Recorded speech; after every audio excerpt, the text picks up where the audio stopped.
Hey everyone, welcome to my channel. तो बहुत दिन हो गए थे कोई अपडेट वीडियो नहीं दिया था मैंने तुम्हें, so finally hairs the video. तो ये वीडियो है 3rd of May का। सी माय न्यू वॉलपेपर, मेरे टैबलेट का न्यू वॉलपेपर मुझे बहुत अच्छा सा लगा, बहुत मेरे बहुत अच्छा लगा तो मैंने लगा लिया।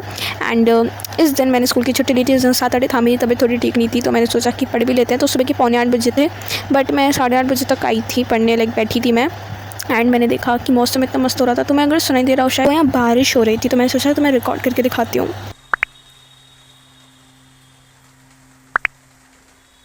एनीवेज, बारिश तो चलो होती रहेगी। अब हम अपने पढ़ने पर ध्यान देते हैं।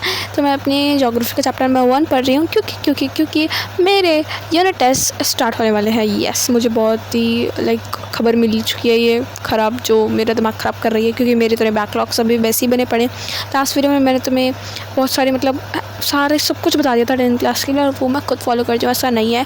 बट कई बार ऐसी चीज़ हो जाती है कि भाई फॉलो नहीं कर पाते। मेरी तबीयत ख़राब हो गई थी, फ्राइडे को भी मैंने छुट्टी ली थी, मैंने सैटरडे को भी स्कूल की छुट्टी ली थी। 3rd May को जिस दिन का ये ब्लॉग है, इस दिन भी मैं स्कूल नहीं गई थी।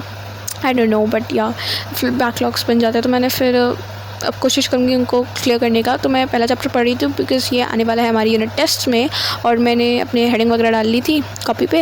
एंड देन मैं क्या कर रही थी, सबसे पहले मैंने जो लेक्चर देखा था डिग्रास सर का, पुराना वाला मैग्नेट ब्रेन्स का, तो वो मैंने देखा। फिर मैंने वो रीडिंग की है अभी, और अब मैंने बुक बंद नहीं की थी, पर हाँ मैं बिना देखे फिर लिख रही थी उसमें जो रिसोर्स की डेफिनेशन जितना भी पढ़ा था। तो पहले मैं लेक्चर देखा मैं SST ऐसी पढ़ती हूँ, अभी मैं ऐसी पढ़ रही हूँ, आगे मेरा हो सकता है मेथड चेंज हो जाए, बट पहले मैं लेक्चर देखती हूँ।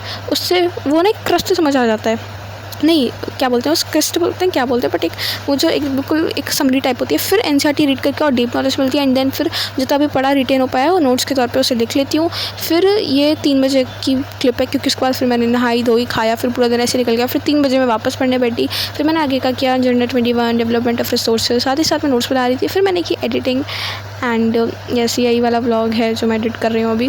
तो मैंने वो फिर एडिट वगैरह नहीं, बस क्लिप्स अरेंज की थी। उसके बाद मैंने ये ट्राई किया, बिकॉज उसके बारे में मैंने बहुत सुना था, अर्जेंट एंड ऐसे तुम अपने काम को अरेंज कर सकते हो, तो वो मैंने करा था। उसके बाद मैंने किया था अपना स्कूल का काम इंग्लिश का, वो कंप्लीट किया। एंड देन मैंने अपना यूनिट टेस्ट का सिलेबस नोट डाउन किया कि क्या क्या आ रहा है, बिकॉज जब तक हमें ये नहीं पता होगा क्या आ रहा है तो हम प्रिपेयर कैसे करेंगे उसके लिए। उससे बहुत इंपॉर्टेंट है एक पेपर पर लेके अपना यूनिट टेस्ट का सिलेबस लिखना। तो अभी मेरे 2 सब्जेक्ट्स का सिलेबस जानना रह गया है। हिंदी का सिलेबस रह गया है अभी, मैम ने अभी नहीं बताया, और IT का भी रह गया है जो मैम ने नहीं बताया है। बाकी 4 सब्जेक्ट्स का मुझे पता चल चुका है। इंग्लिश में मेरे फर्स्ट फ्लाइट में से दोनों चैप्टर्स आ रहे हैं, which is letter to God, Nelson Mandela, दोनों पोएम आ रही है। रेस्ट ऑफ स्नो और फायर एंड आइस।